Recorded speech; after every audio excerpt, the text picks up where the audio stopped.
Once upon a midnight dreary, as I pondered, weak and weary, over a many a quaint and curious volume of forgotten lore, as I nodded, nearly napping, suddenly there came a tapping, as if someone gently rapping at my chamber door.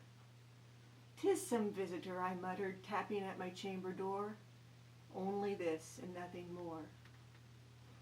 Open then I flung the shutter, when with many a flirt and flutter, in there stepped a stately raven from the saintly days of yore.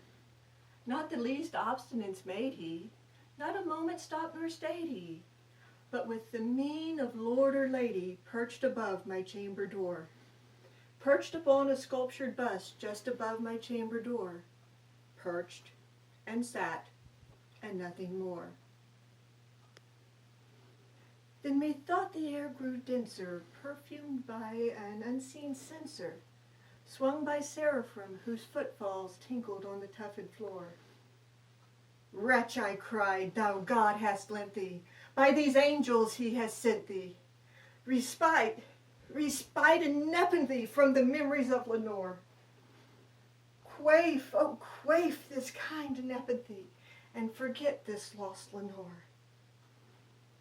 Quoth the raven, "Nevermore."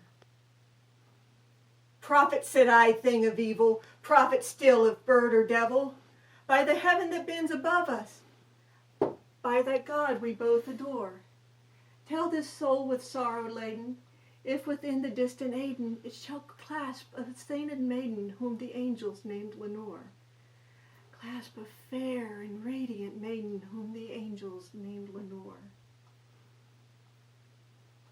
Quoth the raven, "Nevermore." "Be that word our sign of parting, bird or fiend," I shrieked, upstarting. "Get thee back into the tempest and the night's Plutonian shore. Leave no black plume as a token of the lie thy soul hath spoken. Leave my loneliness unbroken. Quit the bust above my door. Take thy beak from out my heart, and take thy form from off my door." Quoth the raven, "Nevermore." And the raven, never flitting, still is sitting, on the pallid bust of Pallas just above my chamber door. And his eyes have all the seemings of a demon that is dreaming, and the lamplight o'er him streaming throws his shadow on the floor. And my soul from out that shadow that lies floating on the floor shall be lifted nevermore.